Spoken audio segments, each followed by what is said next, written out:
Hello, I'm Amanda, and for my final project, we're going to be cooking different dishes on the 6 different areas we have to talk about. In the first area, the impact of law and history, we're going to make some miso soup. If you didn't know, miso soup actually has a lot of benefits. It can help reduce breast cancer. It's known to improve your mood, and it also helps you manage your blood pressure.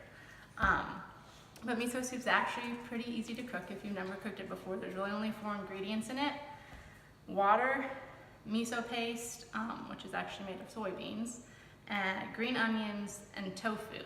Over here we kind of already have just the water and the miso paste in here, kind of getting the broth going. But the reason why we're gonna connect miso soup and the impact of law and history together is the main ingredient in miso soup, which is tofu. Tofu kind of reminds me of people with disabilities or kids with disabilities. A lot of people always say they don't like tofu or it doesn't taste good, but they really just don't know how to cook with it or how to use it in the kitchen.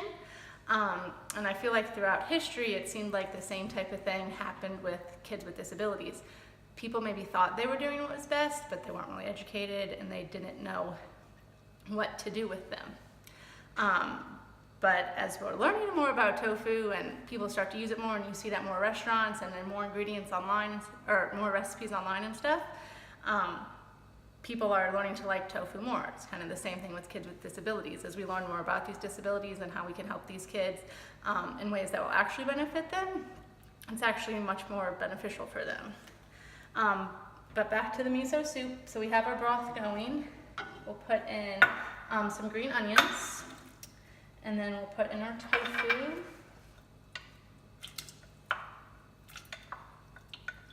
And let that go. Another way we can connect miso soup to the impacts of law and history is, this is a Japanese dish. And Dr. Deeker in class said that one of the biggest things that helped people with disabilities in our country was World War II, which the Japanese were part of, since a lot of the soldiers that came home did have disabilities, and it kind of made people look at people with disabilities as heroes. So there's your other connection there. But we're just gonna take a little look at that. And there's the miso soup. Okay, so for our second area, we're going to talk about inclusive education. And inclusive education, we want to include everyone in the classroom, make sure kids are going on field trips together, they're eating lunch together, everyone's together. So what we're going to cook is monster cookies, which this is a recipe that's been adapted from Martha Stewart. A monster cookie, we already have in the bowl, we've gotten the batter started, but we have regular sugar, brown sugar, eggs, salt, some almond extract, and peanut butter. And then we're going to add a little bit of everything. That's what makes it an inclusive cookie, is there's not really anything that's left out of this cookie. So we're going to add some chocolate chips. And we have some mini M&Ms, raisins, and some quick oats oatmeal. If you're on a diet, these cookies are definitely not good for you, but they taste delicious because they include everything that any cookie needs. I'm just gonna mix it up here. Oops.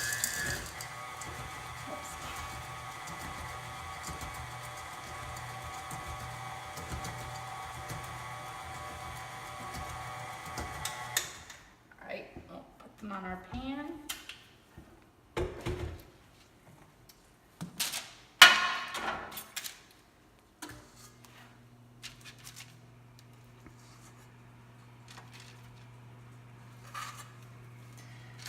But a lot of people call these cowboy cookies.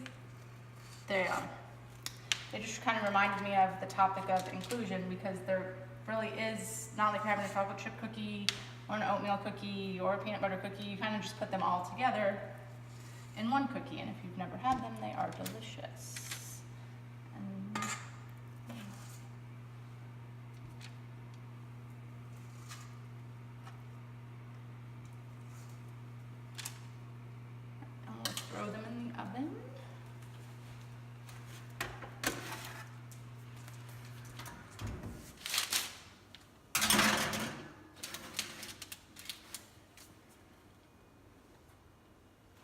So we have our final product here, our inclusive monster cookies.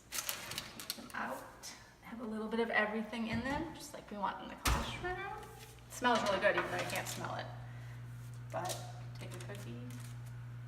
See, they're just juicy. You got your raisins, chocolate chips, your M&Ms. They're really good. My dog wants one too. All right, so for area 3, how the Florida standards should be used to support students with disabilities. We're not really going to cook anything.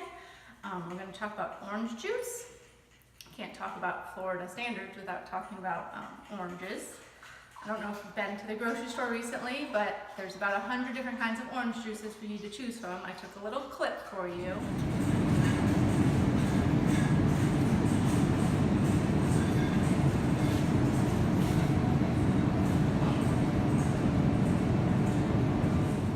So the orange juice kind of connects with the Florida standards because we know every kid needs to be taught the standards. But there's so many different orange juices, and with the standards as teachers, we need to think of maybe different ways we can teach the same standards to kids. Whether they're learning them differently or being assessed different ways, there's no one right match for everybody, kind of like orange juices. If you look in the grocery store, they have original orange juice, no pulp, some pulp, pulp, extra pulp, vitamin D, calcium, low calorie orange juice, low acid orange juice, there's organic orange juice. You can have orange juice mixed with other juices, you can have fresh orange juice. We have some examples here. This is a high pulp orange juice. This is a no pulp orange juice. This orange juice has calcium and vitamin D. This one's a little interesting. It's actually not orange juice, but it's orange naturally and artificially flavored drink with no juice. But the point being is that there's going to be something for everyone. It's all going to look like orange juice, but we can make it adapt to what we need in the classroom. And we're going to end with making some fresh squeezed orange juice.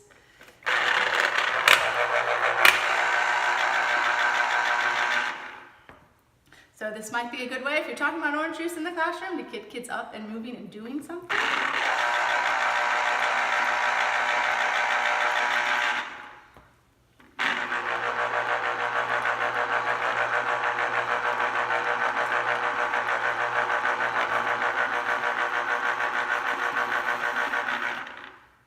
But I think the important thing to remember as teachers is just because you're given oranges doesn't mean we all have to do the same things with it.